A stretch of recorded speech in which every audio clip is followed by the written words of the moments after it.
information that will make your day. We are news. We are 24 News Radio TV. From Abuja to Lagos, Sokoto to Port Harcourt, Enugu to Ilorin, all across Nigeria, we bring you news and information that will make your day. We are news. We are 24 News Radio TV. From Abuja to Lagos, Sokoto to Port Harcourt, Enugu to Ilorin, all across Nigeria, we bring you news and information that will make your day. We are news. We are 24 News Radio TV. From Abuja to Lagos, Sokoto to Port Harcourt, Enugu to Ilorin, all across Nigeria, we bring you news and information that will make your day. We are news. We are 24 News Radio TV.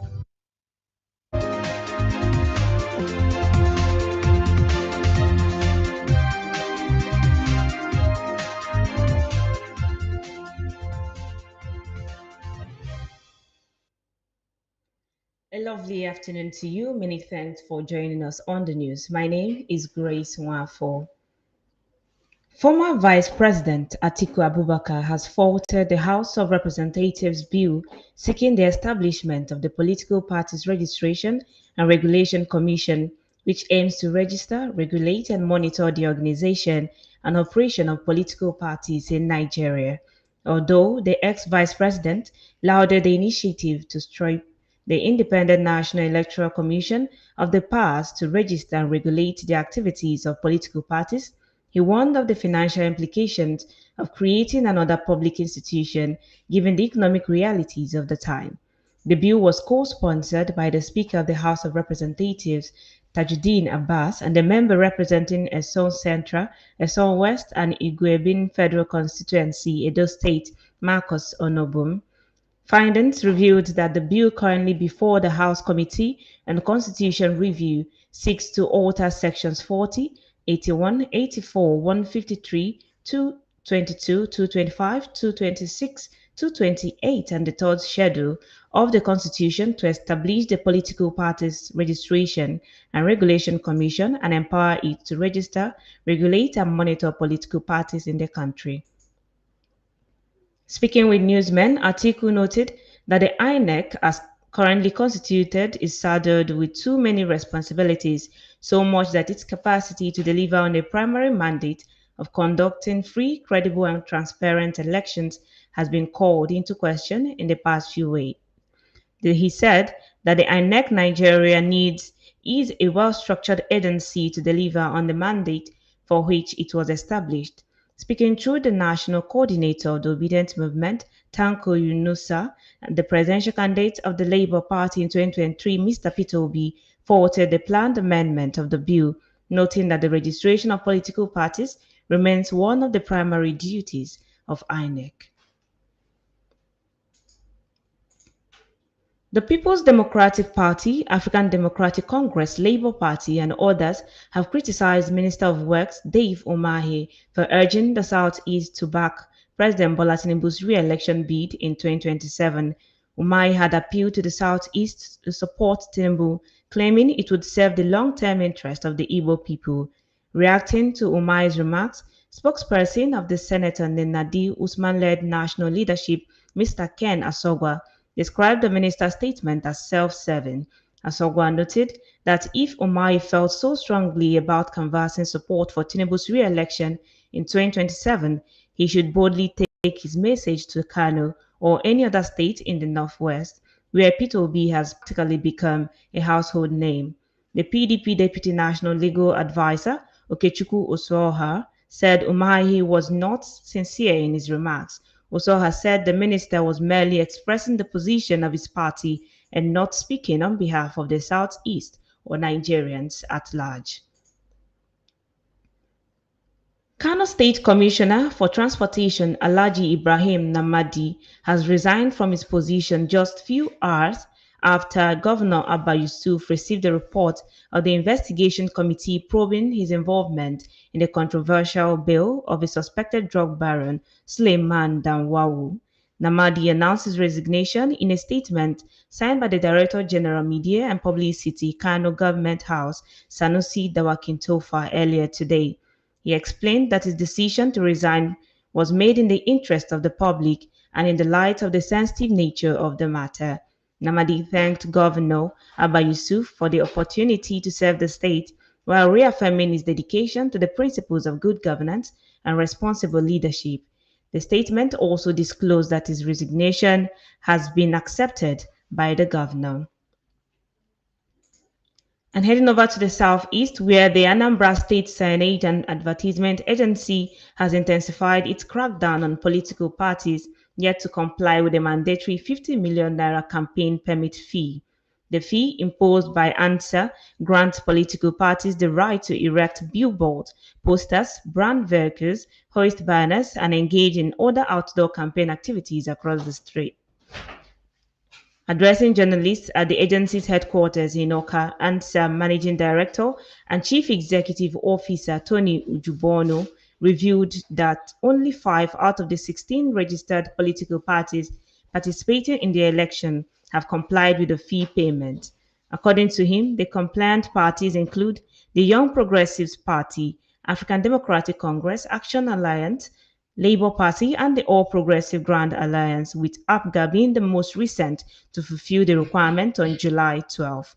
Ujubono, however, criticized several others, singling out one major party, which he did not name, for persistently violating ANSA regulations by engaging in unauthorized campaign activities despite repeated warnings. He described an incident involving ANSA officials at Nri community in Anyocha local government area where enforcement officers were allegedly obstructed and assaulted by supporters of the unnamed party. He disclosed that after the grace period expired, the party hurriedly submitted a backdated letter on August 1 claiming a dispute over the same fee, an action the agency interpreted as an attempt to delay enforcement.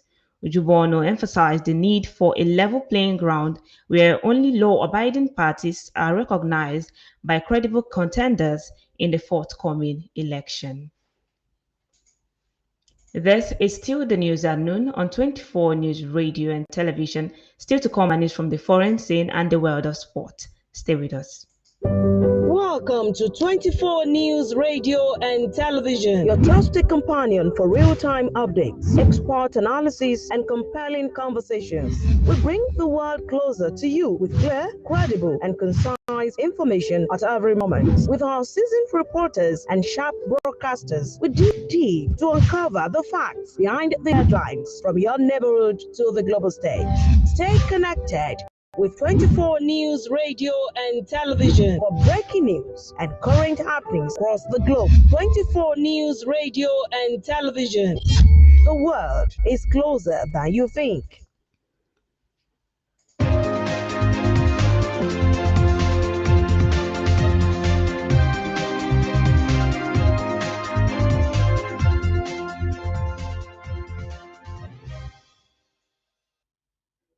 Glad to know that you're still there, just joining us. This is the news at noon on 24 News Radio and Television. Over now to the foreign scene. The Israeli army has said it killed a Hezbollah operative in the Bekaa region of East Lebanon, who it said was directing militant cells in Syria.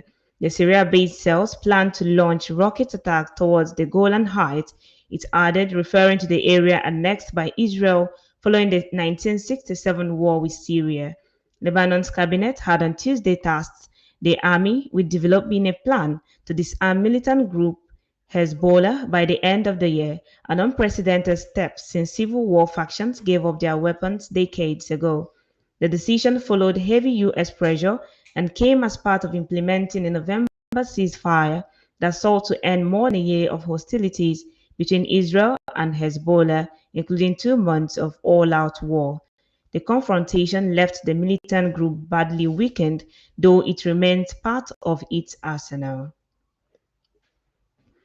And From the United States, the Federal Bureau of Crime Statistics for 2024, based on data submitted by more than 16,000 law enforcement agencies across the United States. The report detailed over 14 million criminal offenses, covering a combined population of 95.6% United States population. FBI noted that violent crime decreased by an estimated 4 in 2024 compared to 2023. The report that violent crime occurred on average every 25.9 seconds last year. Murder occurred approximately every 31.1 minutes, while rape was reportedly roughly every 4.1 minutes. The 2024 report also included data on hate crimes. A total of 16,419 agencies participated in the hate crime data collection and representing 95.1% of the population. A recent Russian attack that set ablaze a holiday camp in central Ukraine killed 2 people and wounded another dozen. The central Zaporizhzhia region, which the Kremlin claims is part of Russia and is cut through by the front line, has been targeted in increasingly frequent and deadly Russian attacks. The emergency services posted images showing firefighters putting out flames in single-story cottages and the bodies of those killed and hurt in the attack on the blood-stained ground. The regional governor said 2 people were killed and that 12 were wounded, including 4 children.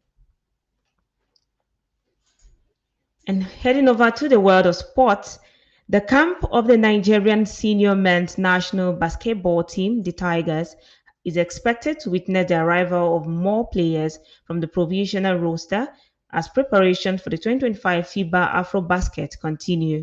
The Nigerian Basketball Federation had earlier released a preliminary roster comprising 12 players, which is headlined by new Houston Rockets acquisition Josh Okogie, 2025 BAL champion Caleb Agada, while Ike Nwamu, Mike Nuga, Talib Zana, Peter Olisemeka, Divine Eke, Karim Joseph, Wesley Iwundu, Gochukwu, Simon, Stanley Okoye, Folabomi Fayemi, Emmanuel Omobo, and others complete the list.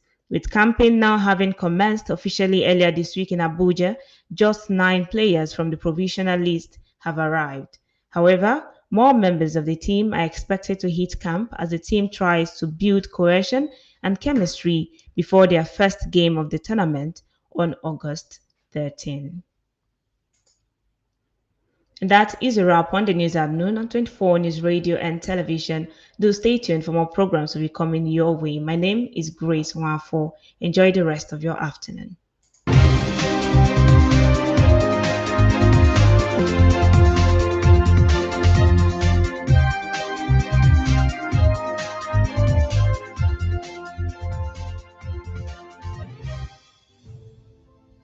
From Abuja to Lagos, Sokoto to Port Harcourt, Enugu to Ilorin, all across Nigeria, we bring you news and information that will make your day. We are news. We are 24 News Radio TV.